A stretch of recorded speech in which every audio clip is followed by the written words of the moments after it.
బ్రహ్మానందం గారికి mic hand over చేసేస్తున్నాం. బ్రహ్మానందం గారు, నేను ఇక్కడి నుంచే మాట్లాడతా, పర్వాలేదా? నా బతుకంతా ఇలాగే అయిపోయింది.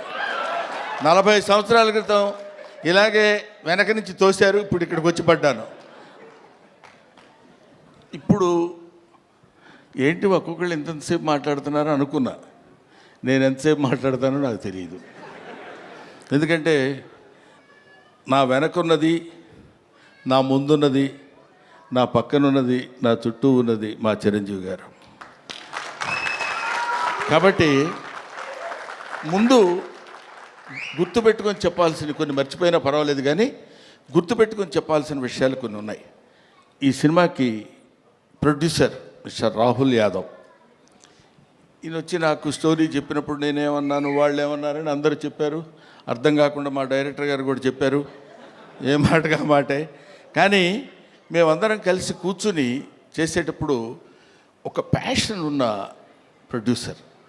జనరల్గా ఊరికే ఏదో డబ్బు ఇచ్చేసి సినిమా చేసేయండి అనటం కాకుండా, సినిమా ఇలా తీస్తే బాగుంటుంది, ఇలా ఉంటే రాత్రి 7:30 వరకు, ఇవాళ మార్నింగ్ 7:30 వరకు కూర్చుని పనిచేసినటువంటి అతి తక్కువ మంది కుర్ర ప్రొడ్యూసర్స్లో నేను చూసింది రాహుల్ యాదవ్ని. I feel proud. అటువంటి అంటే కొంచెం చదువుకుని దాన్ని ఆకళింపు చేసుకుని మంచి సినిమాలు తీయాలనేటువంటి ఆలోచనలో ఉన్న ప్రొడ్యూసర్స్లో రాహుల్ యాదవ్ ఒకడు. ఆ తర్వాత డైరెక్టర్ నిఖిల్ తను ముందు అసలు ఫస్ట్ ఒక 3 days నన్ను, ఇంకా ఇదిగో ఇప్పుడు మన రఘుబాబు లాంటి వాళ్ళను, లేకపోతే ఒక రాజీవ్ కనకాల లాంటి వాళ్ళను చూసినప్పుడు ఒక చిన్న, అంటే నేను వీళ్ళని డైరెక్ట్ చేస్తున్నాను అనే దాని నుంచి ఒక 3 days కొంచెం తప్పుకోవడానికి కష్టపడింది. ఎందుకంటే వెరీ వెరీ గుడ్ బాయ్, దానితో పాటు వెరీ ఇంటెలిజెంట్ బాయ్. లేకపోతే ఇంత కథ ఈ రకంగా రాయగలిగినటువంటి కెపాసిటీ సామాన్యంగా ఉండొచ్చు. ఇది తాత మనవడు గురించి చెప్పేది. ఒక మాటలో చెప్పాలంటే, with the permission of the producer, ఒక మాటలో చెప్పాలంటే ఒక బేవర్స్ తాత, ఒక ఎడమెంట్ గ్రాండ్ సన్. వీళ్ళిద్దరూ వాళ్ళ జీవితాల్ని ఒక చోట నిలబెట్టుకుని, ఒక చోట కలుసుకుని, ఇద్దరు very good grand father and very good grand son అనే స్థితికి అందంగా తీసుకొచ్చినటువంటి స్టోరీ ఇది.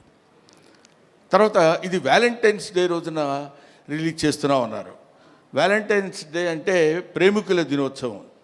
ప్రేమికులు అనగానే మనం వెంటనే టీనేజ్లో అమ్మాయిలు అబ్బాయిలు ప్రేమించుకోవటాలు అనేది అది కామన్ పాయింటే. ఒక తాత మనవడు ప్రేమించుకోవటంలో కూడా ప్రేమ ఉంది. ఒక తండ్రి కొడుకు ప్రేమించుకోవటంలో కూడా ప్రేమ ఉంది. ఇలాగా ఒక స్నేహితుడు మధ్య కూడా ప్రేమ ఉంటుంది. అది ప్రేమ ఈజ్ యూనివర్సల్. అది రేపు తాత మనవడిద్దరి మధ్య ఉన్నటువంటి ప్రేమ గురించి చెప్పే రోజున February 14th ఈ సినిమా రిలీజ్ అవుతుంది. సినిమా చాలా అద్భుతంగా ఉంది. నా మాట వినడం చూడండి, అమ్మతోడు మీరు నమ్మండి సార్, నా మాట వినడానికి బతికినట్టం కాదు. సిన్సియర్గా సినిమా బాగుంది అని అబద్ధం చెప్పకుండా చెప్పేటువంటి స్థితి నాకు నా సినిమా చూసిన తర్వాత కలిగింది. అందువల్ల మీ ముందు చెప్తున్నాను. ఆ తర్వాత ఈ సినిమాలో నాకు గురువు, దైవం, ఆద్యుడు, నీ పేరు చెప్తాను అనుకుంటున్నావు కదా నువ్వు? చిచ్చి, నీ పేరు ఎందుకు చెప్తాను నేను? వెన్నెల కిషోర్. అతను ఇందాక ఊరికే కావాలండి కామెడీగా అన్నాను కానండి, మనిషి చాలా, అంటే ఎక్కువసేపు ఆయన కామెడీ చాలా బాగా చేస్తాడు, ఈ సినిమాలో అద్భుతంగా చేశాడని చెప్పడం కంటే, ఈ కథ ముందు రాహుల్ యాదవ్ గారు ఆయనకు వినిపించారు, హీరోగా ఉండండి మీరు చేయండి అని. సెల్ఫ్ క్రిటిసిజం అంటారు, ఆత్మవిమర్శ. ఆ కథ నేను విన్న తర్వాత అతను, నేను లాభం లేదండి ఈ సినిమాలో నేను ఆ క్యారెక్టర్ చేయలేను హీరోగా. అది హీరోగా చేయగలిగింది తాత మనవడుగా, తండ్రి కొడుకులుగా ఉన్నటువంటి వాళ్ళు తాత మనవడుగా చేస్తే చాలా బాగుంటుందని ఆయన మిత్రుడు గౌతమ్ గారి పేరు ప్రపోజ్ చేసి తీసుకొచ్చినటువంటి వ్యక్తి మిస్టర్ వెన్నెల కిషోర్. సో ఇంత మంచి మనసుల యొక్క కలయిక చేత ఏర్పడినటువంటి ఒక అద్భుతమైన సినిమా ఇది అని నేను చెప్తున్నాను. ఇటువంటిది ఈ సినిమా లాంటివి. తర్వాత ఈ సినిమాకి డిఓపి చాలా అద్భుతమైనటువంటి పద్ధతిలో బహుశా ఇందాక మీరు చూసినప్పుడే మీకు అనిపించి ఉంటుంది. డిఓపి గారు కానివ్వండి, ముఖ్యంగా music director Sandilya, I love him. ఈ శాండిలియాను డైరెక్టర్ గారు ఇద్దరు కలిసి బాగా అరేంజ్ చేసుకున్నట్టున్నారు కదా, అంటే పేరెత్తగానే అరుస్తున్నారు అలాగా. రైట్. శాండిలియా ఎవరో నాకు పరిచయం చేస్తూ, సుమ అనుకుంటా, సుమ నాకు పరిచయం చేస్తూ ఒకసారి అదే మొన్న ఏదో ఇంటర్వ్యూలో శాండిలియా గారు ఎవరి దగ్గరండి కీబోర్డ్ ప్లేయర్గా కీరవాణి గారి దగ్గర వయలినిస్ట్గా చేశారండి, చాలా గొప్పగా. ఇంతకుముందు మనం మామూలుగా చెప్పుకునేటప్పుడు కీరవాణి గారి దగ్గర పనిచేశారండి అంటారు కదా, ఈ సినిమా తర్వాత శాండిలియా గారి దగ్గర పనిచేసేవాళ్ళండి వీళ్ళని చెప్పుకుని చూస్తున్నాను నేను. ఇందులో అతను ఉన్నాడు కాబట్టి చాలా గొప్పగా చేశాడని చెప్పే మాట కానే కాదు, సిన్సియర్గా చెప్తున్నాను. చాలా అంటే ఒక స్టాండర్డ్ మ్యూజిక్ డైరెక్టర్ అనిపించింది నాకు అది చూసిన తర్వాత. I love it. ఇది అయిపోయింది ఇంతవరకు. ఈ తర్వాత ఇంకెవరైనా మిగిలిపోయారా? ఇంకెవరు మిగలలేదు. ఇంకా గెస్టుల జోలికి వచ్చేయచ్చు మనం. గెస్టులు మీరు గెస్టులు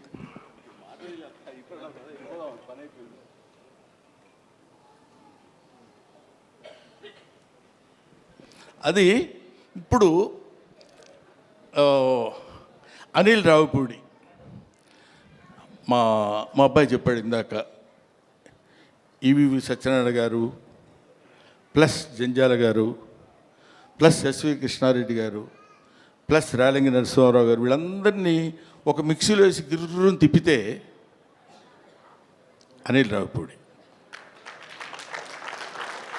వీళ్ళలో ఎక్కడ ఏది ఎంతవరకు వాడాలో అంత అద్భుతమైనటువంటి కామెడీని ఈ రోజుల్లో పండించి తనకంటూ ఒక ప్రత్యేకమైన స్థానాన్ని తెచ్చి this is the power of comedy అని ప్రూవ్ చేసినటువంటి director today, that is Anil Ravipudi. This is the power of comedy అని ఊరికే నేనేదో సౌండ్ పెంచి మాట్లాడుతున్నానని కాదు, 300 crores కలెక్ట్ చేసినటువంటి సినిమా తీసినటువంటి వ్యక్తి. సో అటువంటి అనిల్ రావిపూడి ఆయన డౌన్ టు ఎర్త్, పిలవగానే అలాగే గురుగారు డెఫినెట్గా వస్తాను అని చెప్పొచ్చారు. ఆ తర్వాత మనందరం తెలుసుకోవాల్సినటువంటి వ్యక్తి, మనకి ఆదర్శప్రాయమైనటువంటి మనిషి అని అనొచ్చు, అనటానికి పెద్ద ఏమీ ఇబ్బంది పడాల్సిన అవసరం లేదు. నాగ అశ్విని గారు, ఆయన కల్కి సినిమా డైరెక్టర్. మామూలుగా ఒక సినిమా డైరెక్షన్ చేస్తేనే అసలు డోర్ దగ్గరే కారు ఒకటి తీస్తాడు, అది తీసి ఫ్యామిలీ అనుకుంటూ వచ్చే రోజుల్లో ఒక సినిమాలో కామెడీ క్యారెక్టర్ ఏదో చేస్తే అద్భుతంగా పండిపోతే నా అంత టోల్ లేడు అనుకునే రోజుల్లో ఆయనకు ఒక కారు ఉంటుంది. అది ఎవరి కోసమో వాళ్ళందరినీ మెప్పించడం కోసం పెట్టే కారు కాదు, తన పద్ధతి, తన విధానం, తను very very very what is human being అనేది ఎలా ఉండాలో మనం నేర్చుకునేటువంటి అతి తక్కువ మంది ఈ రోజుల్లో భూమి మీద సంచరిస్తున్నటువంటి రోజుల్లో నాగాశ్విన్ ఒకడు. I love him, I respect him, I admire him, everybody should admire him. ఇవాళ మనం మాట్లాడుకుంటూ చెప్పే విషయం అయిపోయారు. రఘుబాబు అనుకుంటున్నాడు నా గురించి చెప్పడేంటి, వాడు మన సుధాకర్, కమెడియన్ సుధాకర్ కొడుకున్నాడు అక్కడ బెన్నేని. వీళ్ళందరూ కొంతమంది ఉన్నారు, ఆడపిల్లల విషయం కన్ఫ్యూజ్ అవుతాను పేర్లు. మీరు మాట్లాడితే తాత తాత అంటున్నారు. నాకు చాలా సంతోషంగా ఉందండి. ఎంత సంతోషంగా ఉంది తాత అంటే. అసలు మరీ ఈ అమ్మాయి అయితే రావడం తాత అనుకుంటూ వస్తుంది సెట్లోకి. అంత మరీ వినపడేట్టు అరవక్కర్లేదులేమ్మా, తాత అనే క్యారెక్టర్ తెలుసు కదా, దానికి ఎందుకు దాని గురించి అని. సరే, ఆడపిల్లలు వాళ్ళ మేరకు అందరి చేత అద్భుతంగా నటింపజేయించినటువంటి దర్శకుడికి, వాళ్ళకి అవకాశాన్ని కల్పించినటువంటి ప్రొడ్యూసర్ గారికి, అందరికీ నా హృదయపూర్వకమైన నమస్కారాలు తెలియజేసుకుంటూ, ఎవరినైనా మర్చిపోయి ఉంటే క్షమించండి, లేకపోతే లేదు, అది మీ ఇష్టం, నేను దానికి ఏం చెప్పలేను. పోతే one and only that is megastar Chiranjeevi.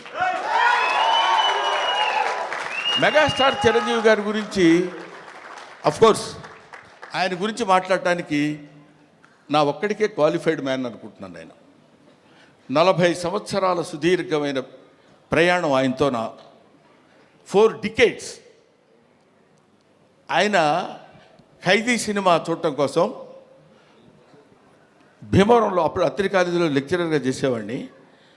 Bhimavaram వచ్చినప్పుడు పని మీద హడావుడిగా వెళ్ళిపోయి ఆ సినిమా చూసి వచ్చి, ఎవడో కుర్రాడు భలే చేస్తున్నాడు రా అసలు ఏదండి అదే చెప్తున్నాను. భీమవరం, నేను అత్తిలి అంటే it's neither a village Nar A town కావాలనుకుంటే, కొంచెం సిటీ లాంటి ప్లేస్ కావాలనుకుంటే భీమవరం వెళ్ళేవాళ్ళం. అప్పుడు నా మిస్సెస్ ప్రెగ్నెంట్గా ఉంది. ఏడ్రా ఎక్కడ ఉన్నా, నేను గబుక్కుని ఎవరినో చూపించినట్టు ఉన్నప్పుడు తను తీసుకుని భీమవరం వెళ్ళి, భీమవరంలో చెకప్ చేయించుకొని అది పాజిటివ్ వచ్చింది అనగానే గబ పరిగెట్టుకుంటూ ఆవిడని లాక్కుని ఆల్మోస్ట్, ఎందుకంటే ఆ సినిమాలో ఫస్ట్ ఫైట్ బిగినింగ్లోనే ఫైట్ ఉంటుంది, ఇది ఖైదీ ఫైట్. అంతవరకు అట్లాంటి ఫైట్ చూసిన వాళ్ళు లేరు. ఇవాళ చిరంజీవి గొప్పోడయ్యాడు, చిరంజీవి చాలా గొప్పోడయ్యాడంటే he's the trend setter. Trend setter అంటే, మనం to be frank with you, fights అంటే ఒక రకంగా చూసినటువంటి వాళ్ళం, ఇదేంటి ఇలా కూడా ఫైట్స్ చేయొచ్చా, ఇలా కూడా చేస్తారా అనేటువంటి ఒక దిగ్భ్రాంతిని కలిగించినటువంటి ఆనాడు ఒక ఫైటర్, ఫైట్ మాస్టర్స్కి ఈయనకి ఏం చెప్పాలి అనేటువంటి ఆలోచనలో పెట్టినటువంటి వ్యక్తి చిరంజీవి గారు. ఆ రోజు ఖైదీ నుంచి ఈ రోజు వరకు ఆయనతో ఎన్నో సినిమాలు చేశాను. అది పక్కన పెడితే, ఆ తర్వాత కొంతమంది, ఇప్పుడు నేను కొన్ని ఫంక్షన్స్కి ఆయనతో పాటు, అప్పట్లో ఘరానా మొగుడులో అది గుంటూరులో జరిగింది, 100 days ఫంక్షన్. గుంటూరులో జరిగితే మొత్తం అంటే కనుచూపు మేరకు, ఇప్పుడు ఇట్లా కూర్చున్నప్పుడు ఇది ప్యాంటు ఇది షర్టు ఇట్లాగా కనపడేది కదా, అలా కనపడలే. ఇక్కడి నుంచి చూస్తే అన్ని తలకాయలు అలా కదులుతున్నట్టున్నాయి, 1 ఎకరం 2 ఎకరాలు. అది Chiranjeevi charisma on the stage. అది నేను చూశాను కాబట్టి నేను ఒక్కడే ఆ విషయం చెప్పగలను. అది ఆయన కారులో లక్కీగా ఏంటంటే, అప్పుడు బ్రహ్మానందం చిరంజీవి గారికి చిన్న అల్సేషన్ డాగ్లో ఉండేవాడు. అంటే ఆయన రక్షిస్తాడని కాదు, ఆయన కారు ఎక్కితే గబుక్కని డాగ్ కూడా ఎక్కి కూర్చుంటుంది. అది Brahmanandam place on those days. అక్కడి నుంచి ఆయన ఎక్కిన బస్సులో బెజవాడలో స్టే చేసి గుంటూరు వరకు వస్తున్నప్పుడు, బెజవాడ నుంచి గుంటూరు వరకు జనం బస్సు పక్కన ట్రైన్స్లో దాన్ని ఏమంటారు, మోటార్ సైకిళ్ళ మీద, వాటి మీద వీటి మీద వెనక ఏమైనా అయిపోతామేమో అన్న భయం కూడా కలిగే రోజుల్లో అది ఆయన చరిష్మా. కాలు కదిపితే 2 రాష్ట్రాలు, ఇవాళ 2 రాష్ట్రాలు, ఒకప్పుడు ఆంధ్రప్రదేశ్ గిల కొట్టుకునేది. చిరంజీవి డాన్స్ అంటే ఇది కదా చిరంజీవి డాన్స్ అని అనుకునేవాళ్ళు. డాన్స్ సాంగ్ చెయ్యటం అంటే that credit goes to Chiranjeevi only, one and only. ఆ తర్వాత ఫైట్స్, తర్వాత కొన్నాళ్ళు మాకు భయం వేసింది, మా బొచ్చల్లో రాయేస్తాడేమో అని. అంత బాగా కామెడీ చేస్తాడు ఆయన. అది చూడండి, అదేమీ ఎరగనట్టు అట్లా ఫేస్ పెట్టి ఇలా అన్నట్టు, ఎంత మేమందరం సరదాగా కామెడీ కాబట్టి సార్ ఏ కిషోర్ నువ్వు కూడా చేసినట్టున్నావు కదా, ఏముంది సార్ అన్నట్టు ఉంటుంది. కానీ మన భయాలు మనకు ఉంటాయి. అది అనేక రకాలైనటువంటి, ఇప్పుడు ఎవరు నేర్పారమ్మ ఈ కొమ్మకు పూలిమ్మని రెమ్మకు అన్నట్టు, ఎవడు నేర్పాడు ఈయనకి హార్స్ రైడింగ్? ఎవరు నేర్పాడు? ఇవాళ నేర్చుకుంటానికి వాళ్ళ ఫాదర్ హార్స్ రైడింగ్ నేర్చుకోరా అని చెప్పి అక్కడికి పంపించరా, తనే నేర్చుకున్నాడు. కొదమ సింహంలో అలా పట్టుకుని కౌబాయ్ లాగా క్యాప్ పెట్టేసి వెళ్ళిపోతున్నాడంటే దట్ ఈజ్ చిరంజీవి. అసలు బంగారు కోడి పెట్ట అన్నప్పుడు ఇదిగో ఇది 25 years బ్యాక్ చరిత్రని ఇప్పటి వరకు మీరు గుర్తుపెట్టుకుని ఉన్నారు. That is Chiranjeevi. ఊరికే నేను చిరంజీవిని పొగట్టడం కోసం నేను ఇవాళ రమ్మలేదు. ఆయన ఇవాళ యాక్సెప్ట్ చేసి ఇక్కడికి వచ్చి ఏది చేసినా అదొక అద్భుతం, ఏది చేసినా అదొక ఆశ్చర్యం. కొన్ని ఆశ్చర్యాలు మనం చేయలేం, అవి కుదురుతాయి అంతే. Wonders cannot be made, they happen. అటువంటి ఆశ్చర్యకరమైనటువంటి జీవితాల్లో జన్మల్లో ఒక జన్మ చిరంజీవి గారిది. ఇంకా చాలా చాలా చెప్తూ, అందుకనే ఆయన్ని ఊరికనే చాలా గొప్పవాడండి చాలా గొప్పవాడండి కాకుండా కారణజన్ముడు అనటానికి రీజన్ అది. ఇటువంటి కారణాల వల్ల పుట్టినటువంటి వ్యక్తి. ఇందాక నుంచి ఇప్పుడు అమ్మాయి మాట్లాడుతున్నప్పుడు చిరంజీవి గారు మిమ్మల్ని చూస్తూ అని కళ్ళ నీళ్ళు పెట్టేసుకుని ఆ యాంగ్జైటీ, ఎక్సైట్మెంట్ నేను చూశాను చాలా చోట్ల. ఆయన పక్కనే ఉంటుండేవాడు కదా, వెళ్ళినప్పుడు ఏమన్నా వచ్చేసి గడగడ పడుకుని ఇలాంటివి ఎన్ని ఎన్ని ఎన్ని ఎన్ని చూశాడు. ఆయన చూడని చరిత్ర, ఆయన చెప్పని చరిత్ర, ఆయనకి తెలియని చరిత్ర. That is Chiranjeevi. ఈరోజు చిరంజీవి గారు ఇంకొక విషయం చెప్పేసి బోరు కొడుతున్నారా అనిపించుకోవడం కోసం చెప్పా. ఇంకో విషయం ఏంటంటే, నేను కింగ్ ఇండియన్ సినిమా కాదు, కింగ్ ఆఫ్ వరల్డ్ ఫిలిం. ఇవాళ కాదు, నేనేదో ఊరికనే మీరు ఇండియా అన్నారు కాబట్టి నేను వరల్డ్ అందామని కాదు. ఇలాంటి మూమెంట్స్ కొన్ని లక్షల మూమెంట్స్ చేశాడు. ఊరికే చిరంజీవి గారి గురించి ఇంకా ఎంతో గంటలు గంటలు గంటలు గంటలు చెప్పినా సరిపోదు. ఒక్క విషయం చెప్తున్నా, మొన్న ఈ మధ్య వచ్చినటువంటి Guinness book of world record గురించి. ఒక సాంగ్లో కొన్ని మూమెంట్స్ ఉండాలి. అలాంటి మూమెంట్స్ ఇప్పుడు మీరు ఒకసారి చిన్నపిల్లలే ఉంటే గుర్తుంటుందో లేదో తెలియదు కానండి, రగులుతుంది మొగలి పొద, ఆ పాటలో బా ఏంటిది బాడీయా లేకపోతే ఏదన్నా ఒక రబ్బర్ ఇదే అనేటువంటి స్థితిలో ఆ సాంగులో ఉన్న మూమెంట్స్ మాత్రమే మనం చూసి కౌంట్ చేసుకోగలిగాం. ఒక్కొక్క మూమెంట్ ఓకే చేయడానికి ఆ కొరియోగ్రాఫర్ ఎన్ని టేక్స్ చేస్తుంటాడో ఆలోచించండి. హీరోయిన్ తప్పు చేసినా చేయాలి, ఆయన తప్పు చేసినా చేయాలి, పొరపాటు జరిగితే చేయాలి. అలాంటిది ఒక్కొక్క పాటలో కొన్ని 500 సార్లు 1000 సార్లు రిహార్సల్ చేసి ఉంటాడు ఆయన. అలాంటి పాటలు ఎన్ని సినిమాల్లో చేసి పాట, డాన్స్, కొరియోగ్రఫీ అంటే చిరంజీవి. కొత్త వాళ్ళు ఎవడన్నా వచ్చాడంటే ప్రభుదేవాకి ఆ రోజుల్లో చెప్పి దా నువ్వు చెప్పు చెయ్యి ఏం చేస్తావని జగదేక వీరుడు అతిలోక సుందరిలో చేస్తుంటే అది ఈయనకి ఏం చెప్పాలి ఎలా చెప్పాలి అనే లారెన్స్ మాస్టర్ దగ్గర నుంచి తిప్పలు పడ్డాయి నాకు తెలుసు. అటువంటి చిరంజీవి గారి గురించి ఇంకా చాలా చాలా చెప్పచ్చు. ఇప్పుడు ఎంత ఎదిగినా అంత ఒదిగి ఉండేటువంటి మనస్తత్వం కలిగిన వాడు చిరంజీవి అంటానికి నా బిడ్డ విషయంలో జరిగిన చిన్న సంఘటన చెప్తాను. ఇంతటితోటి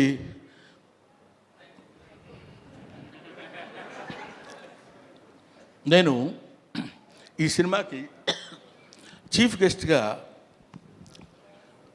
ఆయన్ని పిలుద్దాం అనుకుంటే సరే ప్రతిసారి మనకు తెలుసు కదా ఆయన గురుగారు మన ఇంట్లో అంటే వస్తాడు ఆయన.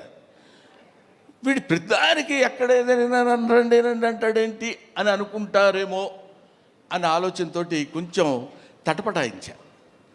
నాకు నా తమ్ముడు ఉన్నాడు ఎదురుగా, రాజా రవీంద్ర. అతనితో చెప్పా ఇట్లా, మీరు ఎందుకు సార్ అలా అనుకుంటారు, ఆయన అలా అనుకోడు సార్ అన్నారు. అయినా నాకు కొంచెం చాలక ఎవరినన్నా పిలుద్దామా, ఎలాగన్నా ఎవరన్నా వస్తే బాగుంటుంది కదా అనుకుంటే ఈ విషయం తను చిరంజీవి గారికి చెప్పాడు. ఏమండి బ్రహ్మానందం అనే సినిమా వాళ్ళ అబ్బాయితో తీశాడు, యాక్ట్ చేశాడు, మిమ్మల్ని చీఫ్ గెస్ట్గా పిలవాలనుకున్నాడు. కానీ గురువుగారిని మరీ మనం ఎక్కి తొక్కేసినట్టు బాగుండదురా, ప్రతి చోటకి 9వ తారీఖు 5వ ఫంక్షన్ ఉంది, 10వ తారీఖు అయితే మళ్ళీ 11వ తారీఖు ఫంక్షన్ అంటే కొంచెం ఇబ్బందిగా ఉంటుందని అన్నానంటే ఆ ఫోన్ ఇలాగి అని తన దగ్గర ఫోన్ తీసుకుని సడన్గా చూస్తే ఈయన ఫోను, బ్రహ్మం ఎరా చాలా కాలం ఎందుకు మాట్లాడి నన్ను పిలవడానికి ఎందుకంత మొహాటపడ్డావు, లేదు లేదు నేను ఇటు సైడ్ నుంచి అంటే మాట ఇంకా ఇక్కడి నుంచి వాయిసే ఒకటి, దానిలో చేసిన తప్పు ఇంకోటి, ఈ రెండు కలిపి లేదు. గౌతమ్ నీకు బిడ్డ, నాకు బిడ్డ లాంటి వాడేరా. నువ్వేమి ఆలోచించొద్దు, నువ్వు ఎక్కడో టైము రాజా రవీంద్రకి చెప్పు, నేను వస్తున్నాను, you just note it down. That is Chiranjeevi. ఆ చిరంజీవి అంతెత్తు ఒక విశ్వనట వ్యాప్తంగా వచ్చినటువంటి, విశ్వమంతా విహరించినటువంటి ఒక అద్భుతమైన వృక్షం కింద మనకి కల్పవృక్షం కింద కనపడ్డ. కల్పవృక్షం అనే పదం ఎందుకు వాడాను, పిచ్చి పిచ్చిగా ఆయన పొగట్టం కోసం మాట్లాడే మాట కాదు.